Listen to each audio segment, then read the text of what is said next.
మరి గౌరవనీయులు పెద్దలు మందకృష్ణ మాదిగ గారు మరి ఈ మధ్యకాలంలో కాంగ్రెస్ ప్రభుత్వాన్ని బదనం చేసే కార్యక్రమం, కాంగ్రెస్ పార్టీని బదనం చేసే కార్యక్రమం పెట్టుకున్నట్టు కనపడుతుంది.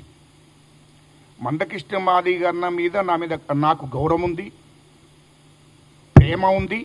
నేను కలిసి పనిచేసిన ఒక ఉద్యమకారునిగా చెప్తున్నా. నా గురించి మందకృష్ణకు పూర్తి స్థాయిలో తెలుసు. నేను కూడా ఎంత కష్టపడ్డాను, ఎంత ఈ జాతి కోసం ఈ వర్గీకరణ కావాలి, ఈ జాతి ప్రయోజనాల కోసం ఎంత కష్టపడ్డాను, ఎంత ఉద్యమాలు చేసినో కృష్ణన్నకు కూడా తెలిసి విషయం అంతా. మరి దాన్ని దృష్టిలో పెట్టుకొని నేను మాట్లాడుతున్నా, అంతే తప్ప వేరే ఉద్దేశం కాదు. ఇయల్లో మందకృష్ణన్న ఒక్కసారి నువ్వు గుర్తుపెట్టుకోవాలి, నేను మీడియా ద్వారా నేను తెలంగాణ దళిత సామాజిక వర్గాలకు ఇది తెలుసుకోవాల్సిన అవసరం ఉంది. అన్న, ఇది మాదిగ దండోరా మాదిగ రిజర్వేషన్ పోరాట సమితి అనేది ఎక్కడ మొదలైంది? మాదిగ దండోరా అనేది ఎక్కడ మొదలైంది? నువ్వు పెద్దవాడివి, నేను ఒప్పుకుంటా. కానీ వాస్తవానికి ఇది పుట్టినప్పుడు నాకు తెలుసు, నీకు తెలుసు. ఈ మాదిగ దండోర అనే నామకరణ మాదిగ రిజర్వేషన్ పోరాట సమితి అనేది ప్రకాశం జిల్లా ఒంగోలులో స్థాపింపబడ్డది. అక్కడ పుట్టింది ఇది. ఎక్కువ శాతము ఆంధ్రలో అణిచివేతకు మాదిగ ఉపకులాలు అణిచివేతకు గురైనవి ఎక్కువ శాతం. అప్పుడు తెలంగాణలో మాదిగ దండోర కానీ మాదిగ రిజర్వేషన్ పోరాట సమితికి కానీ ఇక్కడ స్పందన లేదు. ఎప్పుడో 1994లో ప్రకాశం జిల్లా ఒంగోలులో పుట్టినటువంటి మాదిగ దండోర, దాని ఫౌండర్ నిర్మాత అంతా కూడా విజయ్ కుమార్ గారు. దాని తర్వాత కృపాకర్, తర్వాత అన్న మిమ్మల్ని తెలంగాణ బిడ్డవని, నువ్వు కూడా అక్కడనే ఉన్నావు, ప్రకాశం జిల్లాలో ఉన్నావు కాబట్టి కేజీ సత్యమూర్తి గారి దగ్గర అక్కడ నువ్వు ఉన్నావు కాబట్టి మీరందరినీ అక్కడ ఉన్నటువంటి పరిస్థితులను బట్టి విజయ్ కుమార్ గారు దాని నుండి తప్పుకున్నాడు కాబట్టి మాదిగ దండోరలో నేను రాష్ట్ర వ్యాప్తంగా తిరగలేను అని అన్నాడు కాబట్టి నీవు అధ్యక్ష పదవి తీసుకొని ఆ ఉద్యమాన్ని మాదిగ దండోరుడు మాదిగ రిజర్వేషన్ పోరాట సమితిని నువ్వు ముందుకు తీసుకొని పోయినావు, దాంట్లో సందేహం లేదు.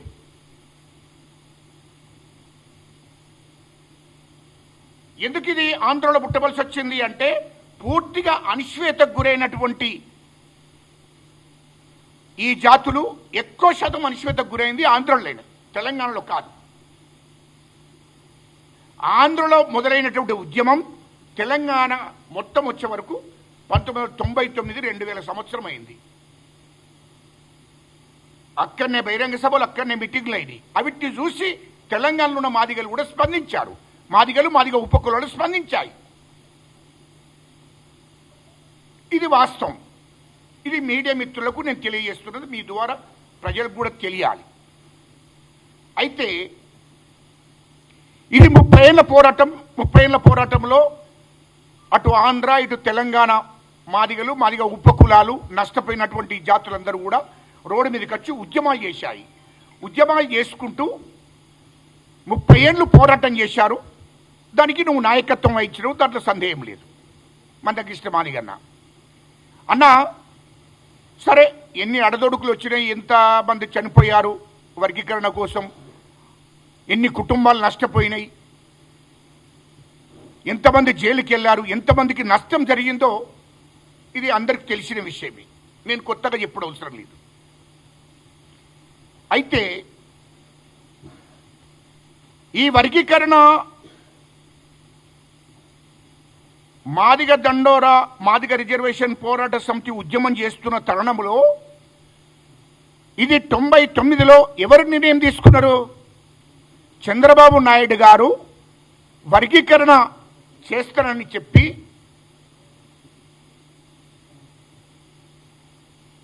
వర్గీకరణ చేశాడు, దానికి ఆర్డినెన్స్ తీసుకొచ్చాడు.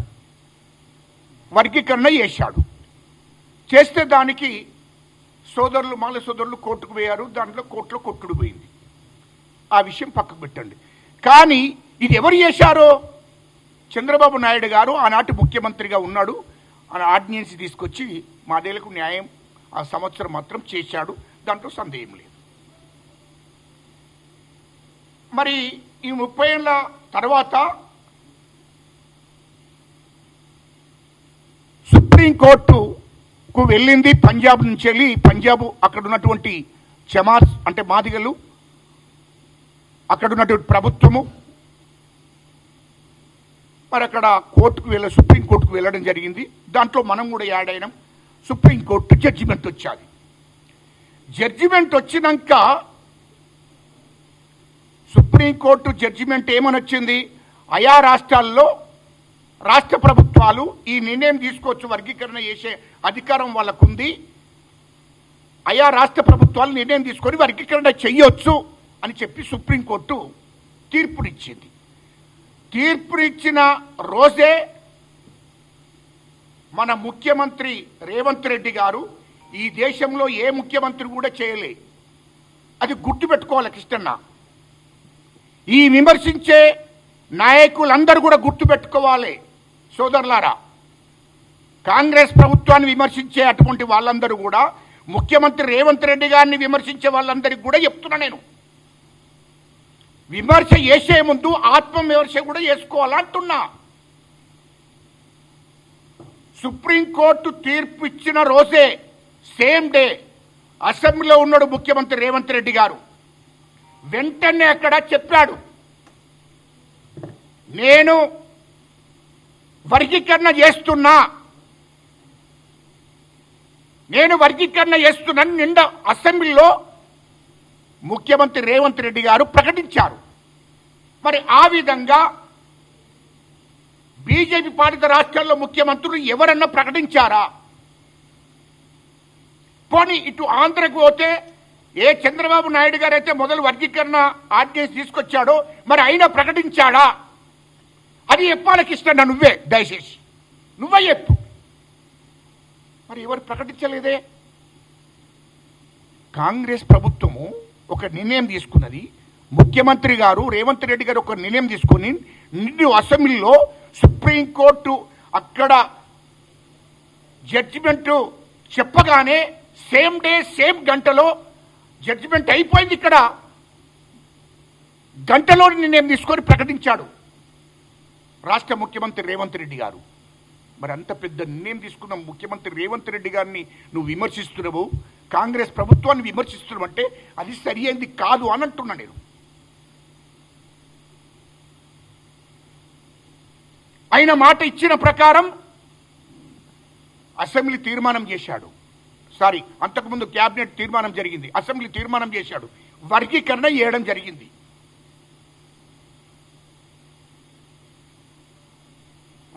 వర్గీకరణ చేసి వర్గీకరణను అమలు చేస్తున్నాడు తెలంగాణ రాష్ట్రంలో. మళ్ళా మీరు ఏమని ప్రెస్ మీట్ పెడుతున్నావు? రేవంత్ రెడ్డి గారు రాష్ట్ర ముఖ్యమంత్రి మాదిగలను మోసం చేశాడు, మాదిగలను దగా చేశాడు, కాంగ్రెస్ ప్రభుత్వం పట్టించుకుంటలేదు. ఏంటి పట్టించుకోవాలి? 30 ఏళ్ల పోరాటంలో ఏ ముఖ్యమంత్రి కూడా నిర్ణయం తీసుకోలే. అలాంటి నిర్ణయము రాష్ట్ర ముఖ్యమంత్రిగా రేవంత్ రెడ్డి గారు